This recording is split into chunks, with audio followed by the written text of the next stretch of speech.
Sir बात ऐसी है कि हर मनुष्य के जीवन में एक घड़ी आती है जब उसे अपनी अंतरात्मा की आवाज़ सुनाई देती है।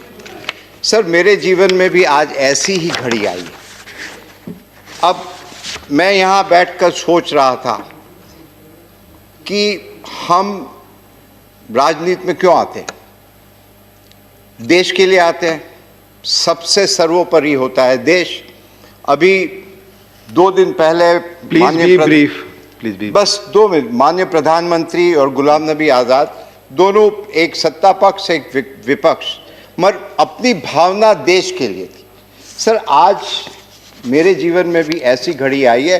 वो जब रेल मंत्री थे सर, उस दिन भी मेरे जीवन में ऐसी ही घड़ी आई थी जब निर्णय करना पड़ा कि देश बड़ा है, पक्ष बड़ा है कि खुद अपने आप बड़े हो। मेरे गुरुजन,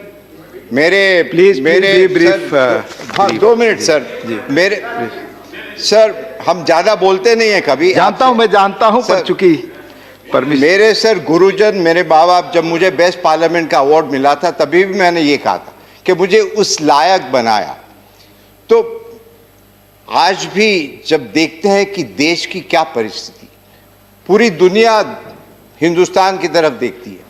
कोविड का भी जब हुआ, दुनिया देख रही थी कि किस प्रकार हिंदुस्तान आगे निकलेगा।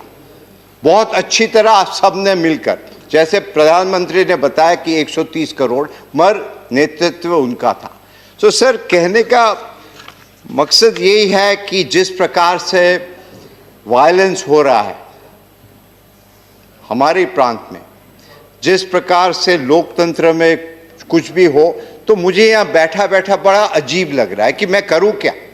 हम आते हैं उस देश से जहाँ रविन्द्रनाथ टैगोर, सुभाष चंद्र बोस, खुदीराम, और वो जो कविता होती है ना कि एमुन देश कोथाय पा खुजे पाबे गो ना गो तुमी, सेजे होच्चे आमार जन्मभूमि। असल में हम जन्मभूमि के लिए ही है और कुछ नहीं। और मुझसे ये देखा नहीं जा रहा कि हम करें तो क्या सीमित है। एक पार्टी में है तो पार्टी की डिसिप्लिन है, और I am grateful to my party that they have set me here. मगर मुझे अब थोड़ी घुटन महसूस होती है कि हम कुछ कर नहीं पा रहे, उधर अत्याचार।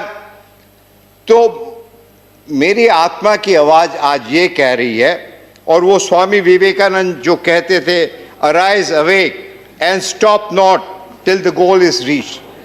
तो आज मुझे आत्मा ये कह रही है कि यहाँ बैठे बैठे यदि आप चुपचाप रहो और कुछ नहीं कह सकते हो, उससे अच्छा है कि यहाँ से आप त्याग पत्र दो और जाके बंगाल की भूमि में इसके लिए ड्यू प्रोसेस है। माननीय चेयरमैन साहब को, माननीय चेयरमैन साहब को कहता हूँ, मैं आज यहाँ से इस्तीफा दे रहा हूँ और देश के लिए, बंगाल के लिए हमेशा इसके लिए भी एक ड्यू प्रोसेस है। माननीय चेयरमैन साहब को आप लिखित दें, माननीय चेयरमैन साहब को आप लिखित दें, इसके लिए ड्यू प्रोसेस है।